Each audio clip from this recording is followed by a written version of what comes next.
really exciting to talk to you all tonight. It's great to be back. I haven't been back here. I was trying to think. I think since my last final at university. So I don't think I was in this room. I think I might have been in 160 writing that. But I actually have some memories about this room for sure. I definitely fell asleep in a class in this room. That is for sure. And I was also very late to a midterm in this room as well. So a couple of memories coming back as I was walking in tonight. I still made it through. So if any of you have both done both of those, there's still hope. But anyway, I'm really excited to talk to you guys tonight.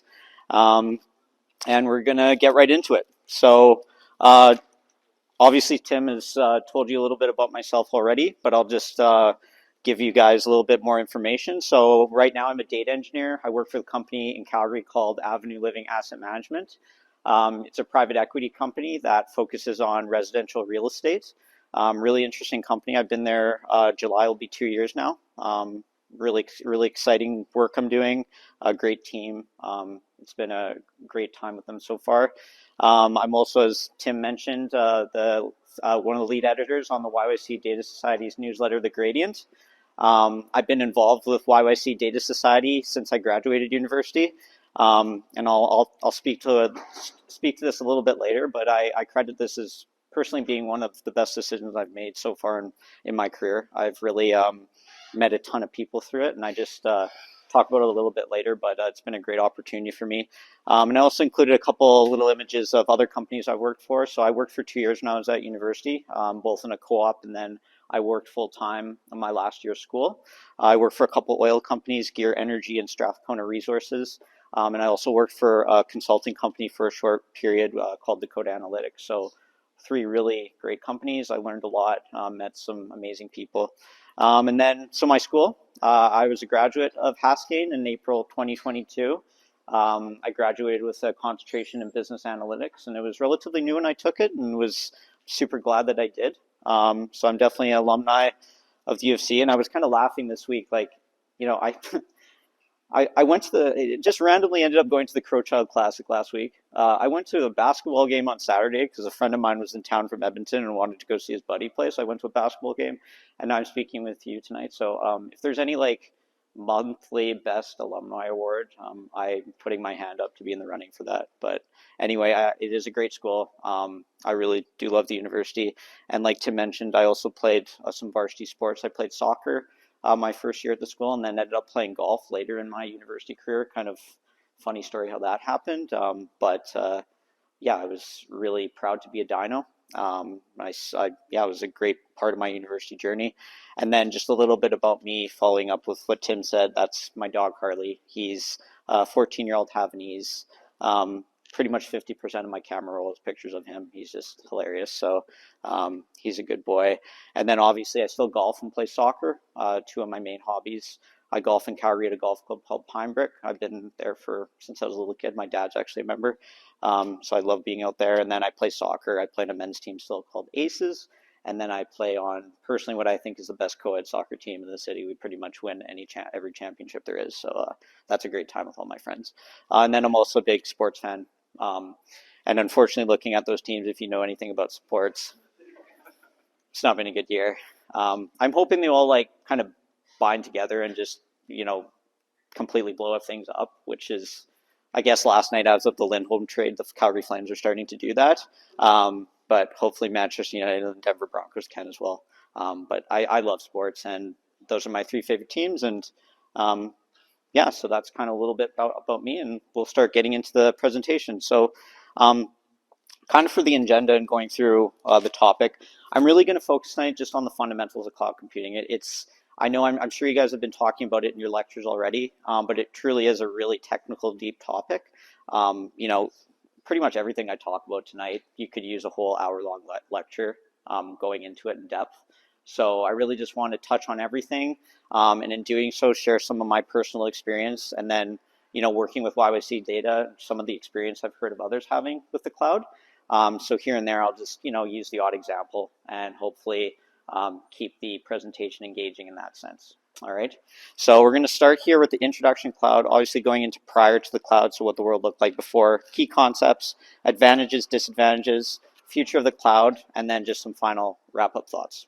All right, So getting into it, what kind of is cloud computing? So the official definition of cloud computing is servers access over the internet. And so in accessing those servers, then getting the ability to tap into the databases available on them and the software that's available through them as well.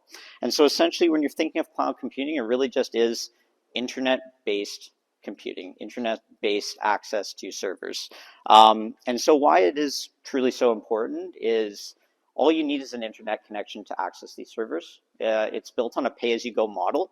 So you're only paying for the resources that you're utilizing at any given time. There's essentially no real fixed costs involved in the cloud. And the term that's often synonymous with the cloud is renting. So essentially renting is in the sense is you're only using the resources that you need and you're not actually owning or managing the underlying infrastructure available on the cloud, right? That's all handled by cloud service providers. So your Amazons, your Microsofts, your Googles, to name a few. They're doing all that management. They're doing all that heavy lifting for you. And essentially you're just tapping into their systems via the internet.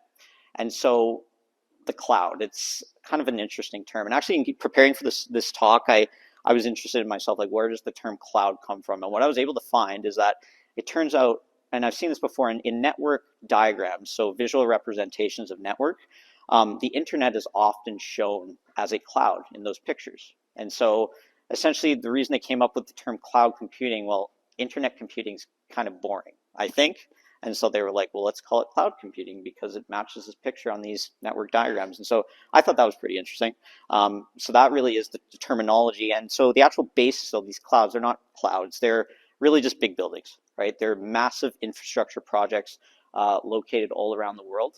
I was actually talking to Tim quickly before this our presentation, and there's obviously this new AWS data center outside of Calgary. And so this is really amazing. This really speaks to the ability to increase latency. So we have this ability now, if you're on the AWS environment, tapping into this data center and quickly retrieving data or performing compute activities. It's amazing stuff, right? And so they're just massive, large-scale data centers, tons of power going into them, consolidated resourcing, and they're located all around the world. And that essentially, that is the underlying infrastructure that makes up the cloud, all right?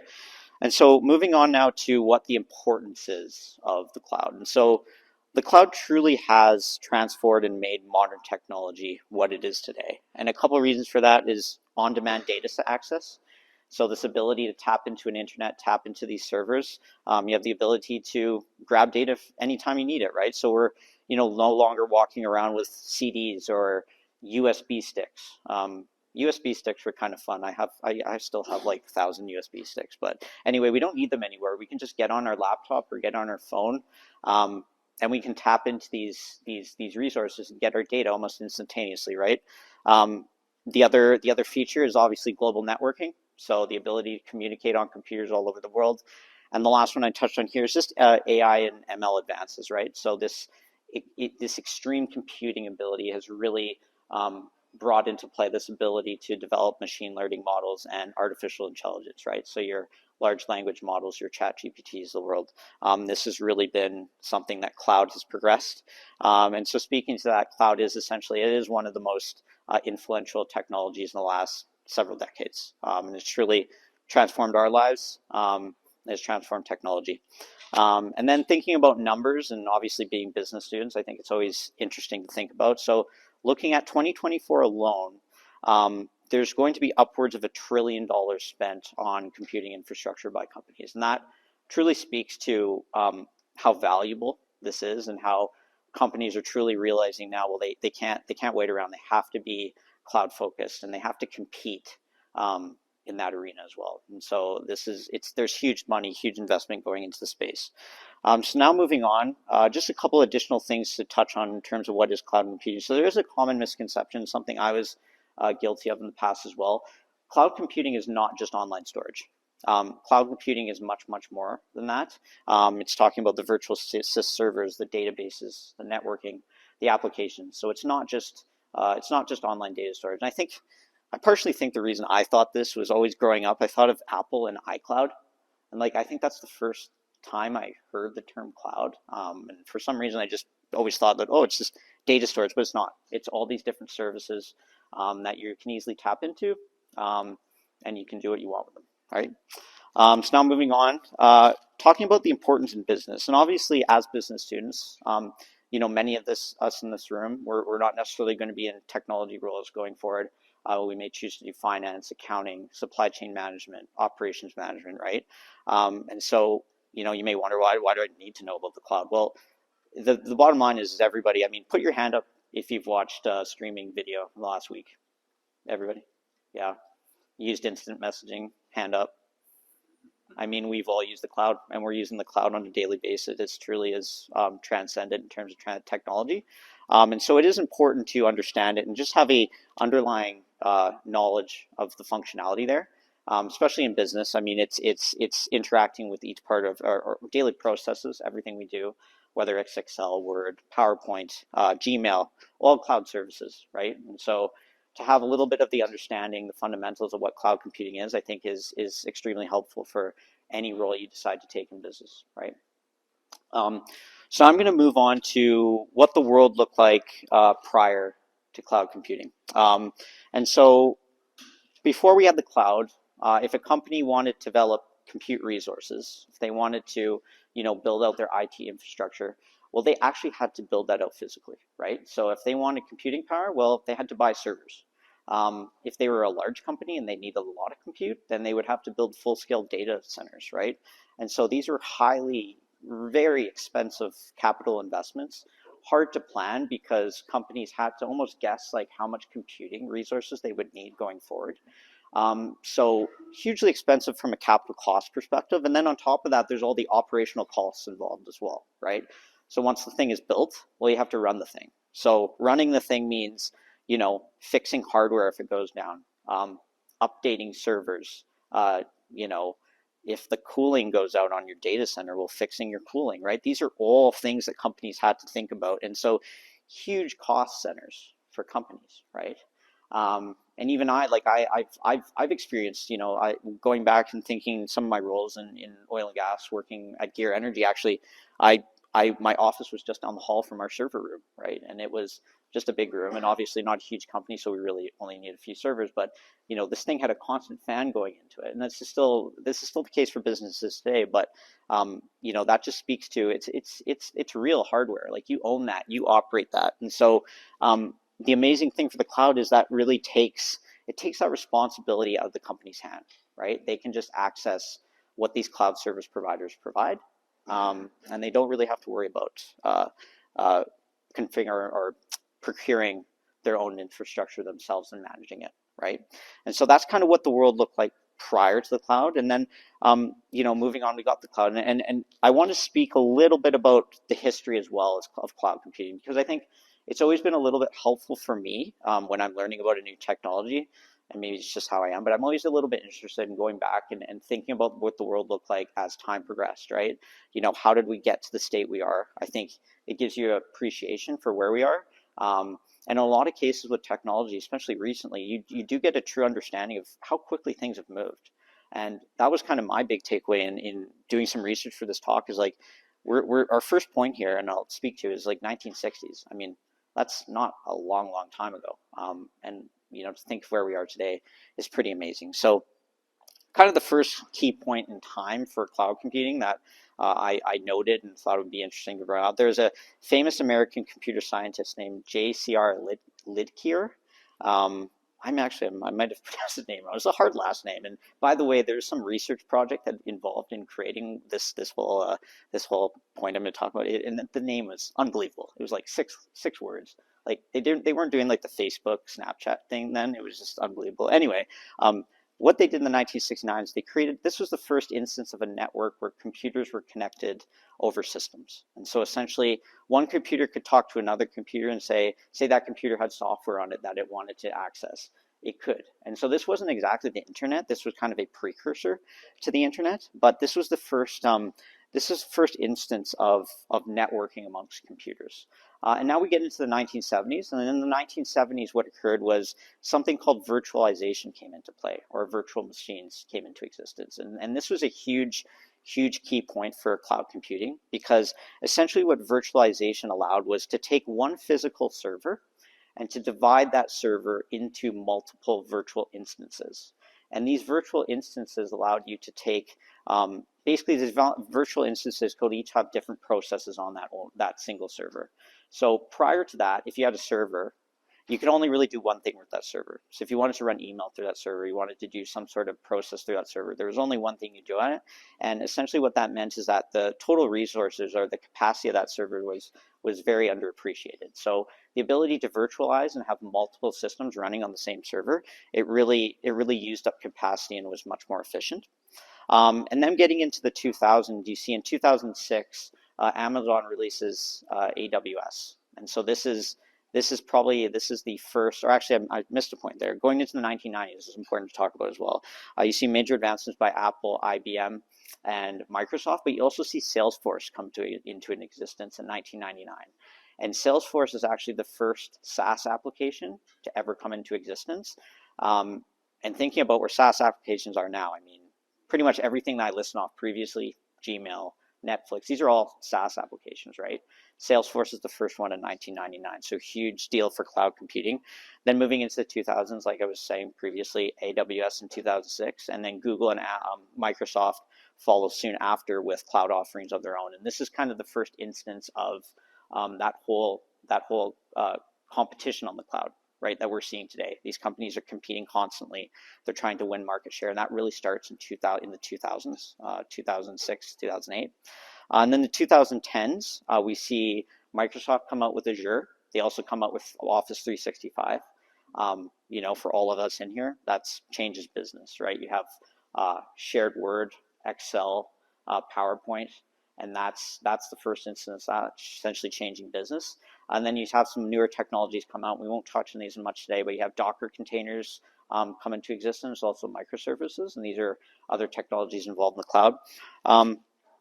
And then getting into kind of today, and right now we're where we sit with you know, advances in AI, serverless computing, and all these different cool technologies in the cloud. We're really advancing, right? But that kind of timeline just speaks to, I mean, 1960s, right? That's global computing is just starting in 1960s. Okay, think of where we are now. I mean, you know, we can think of where we are now. We can type a question into a chat box and get like amazing like AI, like it's amazing, right? So truly speaks to the advancement. Now I'm just going to get into moving on to, excuse me. We're going to move into some key concepts of the cloud. And so looking at the cloud, there's kind of 5 main foundational concepts that kind of make up what the cloud is. First one is resource pooling. So I kind of touched on this with virtualization, but this is basically the idea of taking one physical thing and having multiple users, one physical server, and having multiple users access it and use it at the same time. And still maintaining security, still maintaining autonomy on that server, but they're all accessing it, right? And this has been huge for cloud computing providers, in that they can build out their infrastructure, all these tens of thousands of different servers in one data center, and yet have, you know, potentially millions of companies accessing them at the same time, right? So think of a business opportunity, right? It's pretty cool stuff. Then you have virtualization, which we touched on previously. This is running multiple virtual machines on the same physical instance. There's something used called a hypervisor, which kind of makes this all happen. But this is very important for cloud computing, one single machine. And then we have elasticity. And this is the idea to scale up and down based on demand. And this is huge for cloud computing, huge for businesses. The common example that's used is online stores on Black Friday sales, right? So they see this massive influx of demand coming into their website. Well, what they do if they're on the cloud, most of them are, they're going to scale up their resources. So they're going to, you know, ensure that the user experience for all of their customers is maintained during that day. You know, they can make a lot of money, make a lot of sales. And then the day after, when the demand dries down, well, they can scale down their resources, right? And so we actually do a little bit of this at my company, in that there's certain periods during the day as a data engineer and with some of our ingestion pipelines. So we have to bring data in that's external to our company into our own environment. And a lot of our pipelines run at night, right? We refresh everything at night, bring all that data in so it's fresh and available during the next day. And so what we will do is we'll work with scaling a little bit here. We'll actually, you know, increase our compute at night so that all these pipelines run efficiently and we're able to basically stage all this data and bring it into our environment. And then during the day, when not as many processes are running, we can scale that down again, right? And what this is super important for and we're actually in the last one, we'll touch on it a little bit about cost, but cost efficiency, right? So you're not paying for these maximal resources all the time. Rather, you're paying for the resources when you need them, okay? And then looking at automatic deployment. So this is another really amazing feature of the cloud in that if you need a resource, anything essentially, it's at your fingertips at the click of a button, right? So say you need a new database. You really just go into a cloud portal, a UI, you click a button, and you have a new database. I actually did this a couple weeks ago for a project I was working on. We needed a brand new database for a specific, we needed a new specific database and had a meeting. We actually set up a meeting with we have a cloud engineer on staff. He's a really great guy, Gage. And so we set up a meeting with him, two of the other data engineers and I, just to kind of talk through the process. Oh, we need this new database, whatever. And it took like 2 minutes, right? You just clicked a button and we had this new database. And we're like thinking a little bit about, but it's super easy. And that really speaks to how efficient the cloud is and what you can do. Super cool as well because of automatic deployment, development now, and testing and trying new things is so easy. Like if you were thinking about the old days prior to the cloud, say you wanted to test something, you need more compute resources. Well, you have to actually think kind of long and hard about that. I have to provision these resources to make this happen. Now with the cloud and cloud computing, you don't have to, right? Everything's a click of the button. Incredible stuff there. And then the last concept is metered billing. And this is the idea of pay as you go in the cloud, right? So you don't have fixed costs, you have variable costs, and you're really just paying for what you need, right? So if you need more resources, you need to scale up. Well, you're paying more money. Scale down, you can pay less money. And there's a real cost efficiency there provided by the cloud. I'm now going to move on to a couple different models. And so we're going to start with the computing service models available in the cloud. And really this kind of idea speaks to there are different types of services that you can access in the cloud, and all kind of goes back to how much or how little the cloud service provider is managing for you. So in this image, you're going to see the first kind of block there is on-premise computing, and this kind of speaks back to our talk about prior to the cloud. So you run everything. You run your hardware, you manage your hardware, you update your hardware, you have everything from networking to application that is within your control, okay? Now going into the cloud, so if you want to interact with the cloud resources, you can look at infrastructure as a service. And so essentially what will happen in this case, the cloud service provider will just give you a virtual server. And then with that virtual server, you have the ability to do with it as you please. So you can install an operating system, you're running your middleware runtime, your data, and then your application on top of that potentially. And so at my company, we use virtual machines quite a bit. We have specific data ingestion processes like I touched on with pipelines, but that we have to do. Specifically with one of our main data sources called Yardi. It's a real estate management tool. We have to utilize a virtual machine to kind of bring that data in on a nightly basis. So we kind of have like, it's kind of cool. It's like a virtual computer that has no other function but to just give us Yardi data. And we've configured it in that way.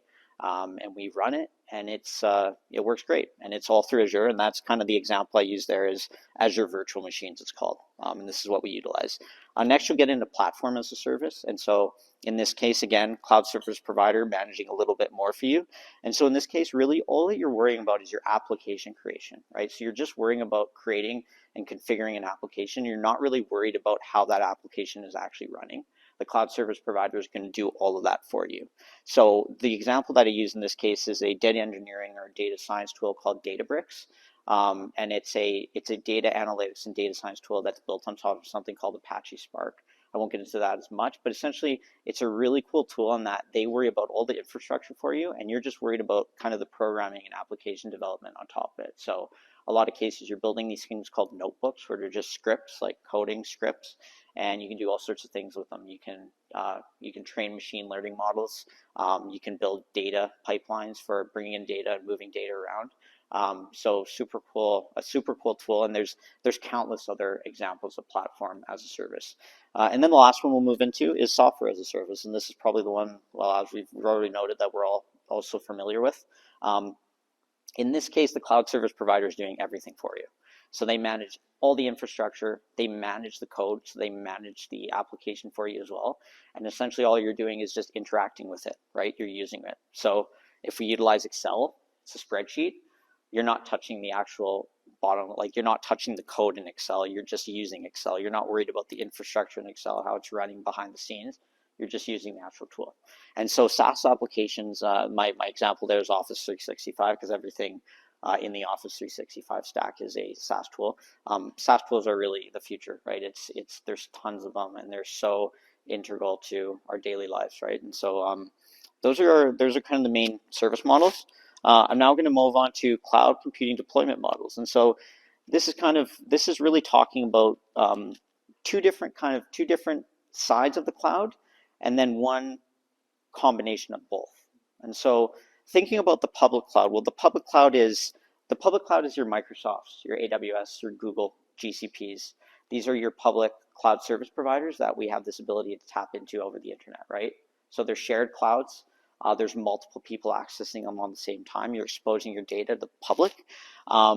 And there's a little bit, obviously your connectivity is over the internet, and there's a little bit of a little bit more scrutiny here in that it is publicly available data, and so there are, potentially have to think about security a little bit more in that sense. But that kind of is the public cloud. And an example of this utilization of the public cloud would be Netflix. And so Netflix utilizes the public cloud. They utilize AWS, actually Amazon, and they keep all their data on AWS. And so, if you stream, like I watched Peaky Blinders last week, right? I streamed Peaky Blinders onto my TV. Well, as that show's coming in, I'm actually interacting with the AWS Amazon cloud to bring that streaming video into my TV and, binge watch 5 hours of Peaky Blinders if I want to, right? But that's how that works.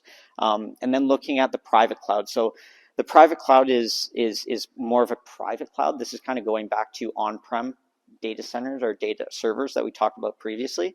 And so there's no interaction with a public network here. It's really all owned by you, operated by you. Your data is controlled by you. And this is kind of a play on a lot of companies utilize public-private clouds more for privacy concerns. There's specific data types or that just can't be in the public cloud. And one example would be specific health data. So if you look at for instance, like the NHS in the UK, I know that they utilize private clouds to house some of their data. One other example would be JP Chase, the bank in the United States. They have private clouds because there's specific, highly confidential information that they don't want to or aren't, not that they're not even available or not allowed to store that in the public cloud, but they don't feel, they're not confident enough to do so. All right. So that's kind of the private cloud side of things. And then there's the hybrid cloud. And so the hybrid cloud is something you're going to see a lot of, kind of for two reasons. One reason is that we're in a case like, say, JP Chase. They utilize public clouds all the time, but they also have these private clouds for certain types of data. And then in a lot of cases too, and especially in businesses, all sorts of businesses, a lot of them are in a hybrid cloud environment. And this really just speaks to the idea that they've had to go through cloud migration to get data into the cloud. And this is, this is an expensive, time-consuming effort to get all your data into the public cloud. And so a lot of companies have legacy systems that are still based on or built off the private cloud, and that they maintain today, right? So hybrid cloud is very it's very widespread, right? But those are kind of the difference between the two. And just the one point there, really, the difference between public and private really speaks to the ownership, accessibility, and management, right? Ownership and management is public cloud providers versus you run everything. And then obviously accessibility, you're looking at internet versus having more of a lockdown network if you're on the private cloud, okay? And now moving on to some of the cloud computing advantages and disadvantages.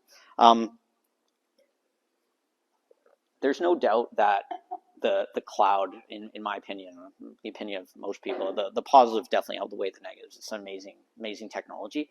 That's not to say there are certain things about the cloud that you have to be mindful of.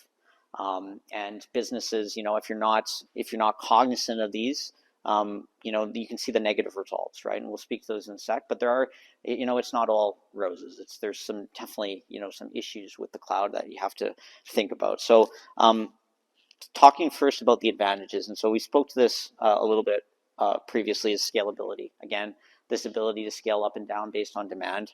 Cost efficiency, right? Super cost effective in that there's no large upfront costs in hardware or infrastructure. You're really just paying for what you need on more of a variable rate.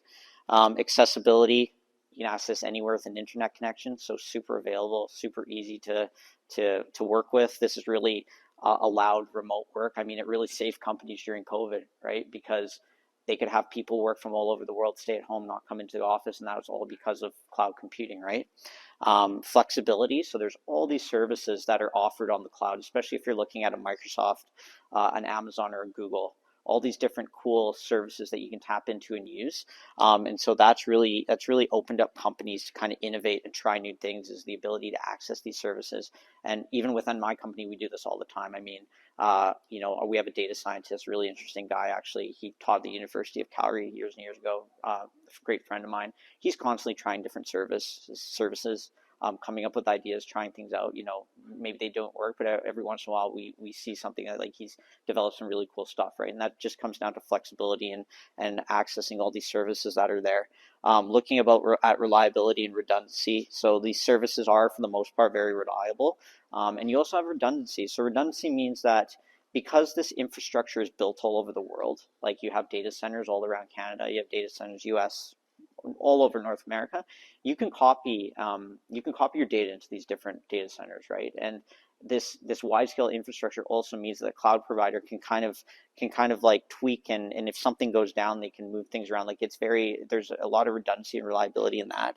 But the cool thing is for data redundancy, right? If an issue happens with a data center and your data is duplicated in another location, well, you're not going to lose any of your data, right? Which is really cool. There's always your risk if you have just a single server, because you lose that server, you lose all your data, right? So really cool feature of the cloud.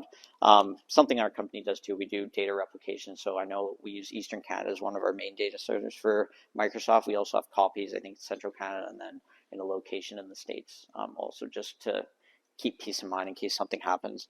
And then looking at speed and agility, right? And this kind of speaks to flexibility as well. But this ability to provision resources so quickly, it really opens up companies to just adapt and try new things and move quickly, right? So that's a huge factor in the cloud and why so many companies are adopting it. And now moving into the disadvantages. So some of the things that I think are important for companies to be mindful of, and are just, they're not terrible issues necessarily, but just things you have to think about when you are using the cloud. So obviously, security concerns. You are exposing your data publicly, and so there's always risks involved in that. And obviously, I mean, we've heard on the news there are data breaches here and there with these different cloud service providers. So a lot of that is on the business. There's a lot that you can do as a business and organization to make sure you're being due diligent and ensuring that you are as secure as you can be. But at the end of the day, in the public cloud, this is a risk. So you have to be mindful of that. Also downtime. So two issues for downtime: internet connectivity. If you lose your internet, well, you lose your access to the cloud. The other issue with the cloud is sometimes there are availability issues, and sometimes there can be networking issues, and sometimes things can go down. Last Friday, Microsoft Teams chat messaging pretty much went down for a whole day. Blew up, couldn't even use it. It was actually really funny being at work because messages were being sent multiple times, not being sent and then sent, and it was some pretty funny stuff was happening. I had an individual, he sent me a message at my friend 9:30. He wanted to hop on a call at some point to talk about something. I ended up getting the message at 3:30, so I sent him a message back. I'm like, hey, you still want to do a call? Well, I didn't get a message back till Monday because obviously he was off work, and so it was just funny in that sense. I mean, but that can happen, right? Things can break down. And as a business, that kind of can put you at risk. The other one is limited hardware control and customization. So because the cloud service providers, they control all that infrastructure, if you do need to do some pretty intense customization on your hardware, you can't really do it necessarily. So it is kind of locked down, and that can be not necessarily a risk. I mean, it's not a huge issue necessarily, but it's just something to be mindful of. Right, it's a limitation. And then vendor lock-in. And so this is kind of a negative in the sense that sometimes, well, most cases when you are with a vendor, you do commit to like Microsoft, you commit to Azure, you commit to Google. Sometimes it can be hard to say if you want to make a change and go from at some point Microsoft to Amazon. It's hard to move all your data and move all your infrastructure from one provider to the other. So this is kind of this idea that once you kind of commit to something, you kind of are there to stay to a certain extent. I mean, you can move around, and I'll get to some new ways of thinking now, going on to what I see the future is looking like in the cloud. But it is something to think about, right? And companies have to be mindful of that, right? So those are really the real disadvantages that I see. And then I just want to touch on quickly some of my, these are just kind of a couple anecdotes from my personal experience working in the cloud. And so the cool thing about at Avenue Living, I'm pretty lucky, is that we are a fully cloud environment. So we interact with Microsoft. We're a Microsoft Azure company. And so there's a couple things that have kind of, that in even making this presentation, I just kind of thought about, I think would be interesting to touch on. So the first one being this ability to spin up resources so quickly. In my opinion, like it's amazing. It's amazing stuff. It's super, it allows you to innovate so quickly, but I think it can be at times a blessing and a curse. And the reason I call it a curse is that if you spin up a lot quickly and you let things get disorganized, you're not really on top of what you're configuring and when and how it's being used. Things can get disorganized rather quickly. And we've had a couple of instances of this in my company. You know, we'll spin things up, we'll try things, maybe where we don't use them anymore and the resource just kind of sits there, and it creates kind of a messy environment. And so this was one thing I was thinking about during in creating this presentation. Like if you do ever get in that environment, or you go into a technical role, just kind of think about that, right? Organization is key when you're working in technology, in my opinion. The other one is cost optimization. So this idea of, it's called FinOps, financial operations. And this is really looking at how optimized your cloud environment is, right? So do you have a bunch of resources that you don't really need to use and you're still paying for? You can make an optimization then. A lot of work that you do with scaling can also be optimized. So if you look at things like auto scaling, you can optimize your costs in that sense. And I think, especially as businesses are, we're going from COVID times where companies were spending tons and tons of money on technology on the cloud. And I think, as times have changed, companies have gotten more, they need to think about these things a little bit more. And so I really do think going forward, cost optimization will be something to be more mindful of. And there's lots of ways to go about this. The other thing to touch on is the idea of number and variety of services available in the cloud. And this is kind of speaking to technologies also. I think there's so much cool stuff out there that you can try and that you can even commit to a certain extent. But in my opinion, you kind of do need to think about technologies and look to adopt things that are also well adopted and have a bit of a user base behind them. And I say that because, when you're working with technology and you're in the cloud and you're using these different services, it is helpful to have kind of a community that's also using them, because they're solving problems at the same time that you're solving problems. And you can kind of get help in that sense. If you commit to a really brand new, fresh technology, maybe it's a new SaaS application even, and there's not really a huge following behind it, but it looks really cool. And you're like, oh, this is perfect for my business. Like, it's hard. I think it is hard. So I would recommend that if you're looking for technologies, just to look for those that are a little bit more adopted, have a user base behind them. And then the last one there is thinking about the long term. And this is more of a general, maybe not even a cloud, it is related to cloud, but more of a general technology thought or a way of thinking. I think thinking long term when you're developing technology, or you're in a company, super important. And it comes down to processes, right? So even if you're in a smaller company, you're on a small tech team, you're on a data team of say 2 or 3 people, when you're building out that team, you're thinking about how even you're provisioning a cloud environment. Always kind of think about the long term. Think about, how my process could look if my team grows to 20 people, say.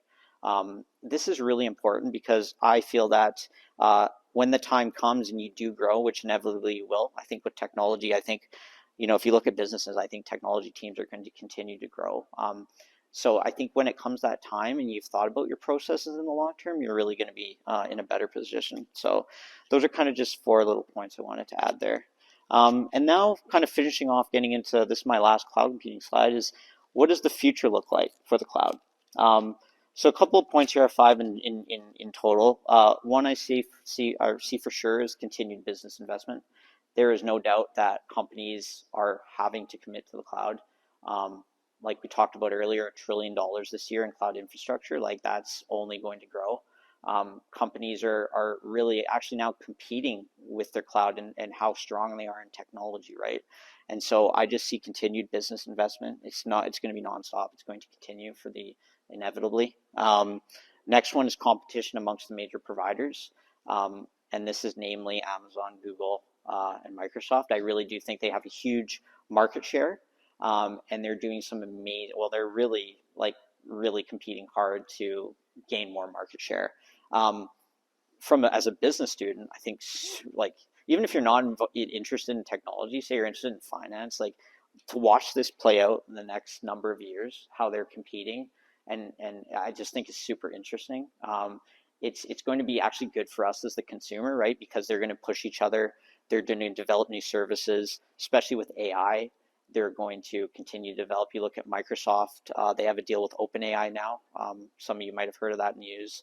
Google has this new AI tool called, or AI model called Gemini. All amazing stuff, and they're all competing, right? And they're all pushing each other. And so I see that continuing to happen. Multi-cloud environment adoption. So this goes back to kind of this whole idea that we talked about with the disadvantages of vendor lock-in. That is a disadvantage. That is a disadvantage.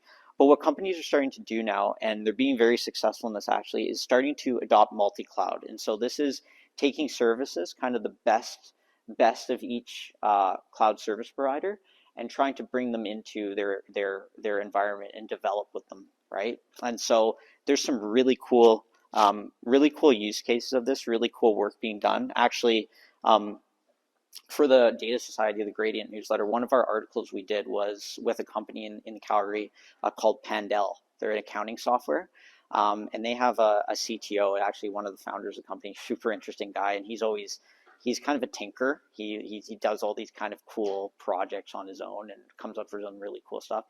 He actually generated his own document.